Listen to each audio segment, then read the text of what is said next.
ఆదరణ కలిగించే దేవుని మాట, స్వస్థపరచే మాట, నిన్ను నడిపించే మాట, ఇది ఆదరణ కలిగించు దేవుని మాట. Praise the Lord. Good morning. ఆదరణ కలిగించే దేవుని మాట. యెషయా గ్రంథం 58వ అధ్యాయము 9వ వచనము. నీవు పిలువగా యెహోవా ఉత్తరమిచ్చును, నీవు మొరపెట్టగా ఆయన నేనున్నానను. మనం పిలిస్తే పలికే దేవుడు, మన ప్రార్థనకు జవాబు దయచేసే దేవుడు. హిజ్కియా ప్రార్థన చేసినప్పుడు దేవుని సన్నిధిని ఆశ్రయించి, ఆయనకు మరణకరమైన రోగం వచ్చినప్పుడు దేవుని ఆశ్రయించినాడు.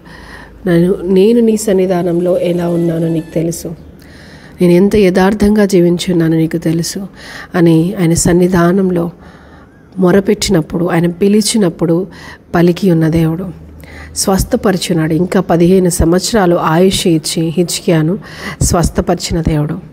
అదే దేవుడు ఈరోజు నువ్వు మొరపెట్టుతున్న మొరను కూడా ఆలకించి నీకు ఏదైతే కావాలని ప్రార్థన చేస్తున్నావో వాటన్నిటిని కూడా చేయగల సమర్థుడై ఉన్నాడు. నువ్వు నిజంగా మొరపెడితే ఆయన సమీపంగా ఉన్నానని దేవుడు తెలియచేస్తున్నాడు. ఎన్నోసార్లు నేను ప్రార్థన చేసినప్పుడు నాకు దేవుడు వెంటనే దానికి జవాబు దయచేసి ఉన్నాడు. మీరు చేస్తున్న ప్రార్థనకి కూడా త్వరగా దేవుడు జవాబు అనుగ్రహించునుగాక. ఆమెన్. ప్రార్థన. పరిశుద్ధుడా గొప్ప దేవా యేసయ్యానికి వందనాలు చెల్లిస్తున్నాము తండ్రి. నీ బిడ్డలు చేస్తున్న ప్రతి ప్రార్థన ఆలకించమని అయ్యా వారి మనను ఆలకించమని వేడుకుంటున్నాం తండ్రి. ఏదైతే అయ్యా వారి నీ పాద సన్నిధిలో మొరపెట్టుకొనిచున్నారో వారి విషయంలో నీ కార్యం జరిగించబడను గాక తండ్రి. వారి విశ్వాసంలో నీ ఎదుట నమ్మకంగా జీవించు కృప వారికి అనుగ్రహించమని, నీ కృపలో వర్ధిల్ల చేయమని నజరుడైన యేసుక్రీస్తు నామములో అడుగుచున్నాము తండ్రి. ఆమేన్. God bless you.